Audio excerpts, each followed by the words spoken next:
ભાવેશભાઈ ઘરે જવું તો ભાવેશભાઈ કરે તમે કોણ મહેમાન છો એના હા, મહેમાન છો. એવું છે ભાવેશભાઈ ઘર અહીંયા આગળ રહે હા આ ઉભા રહ્યો તમે ભાવેશભાઈ શું થાવ ભાવેશભાઈ માસી છોકરી છો. માસી છોકરી હા તો આ હે ને મારી દુકાન છે તમારે કઈ લેવું હોય ને તો દુકાને આવજો હા, ઓકે ઓકે. અને હમેનું મકાન એનું છે હો આ બધું બોલો બોલો તમે આવો લીમા આપી દો. તમે વિમલ લઈ ખાવ નાની હતી તેમની ખાવું.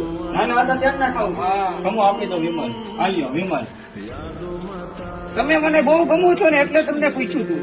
છે કેવું હે તમારા નંબર મળી શકશે મને હાલો આપું. આપો ને તો જરાક 26 91 93 92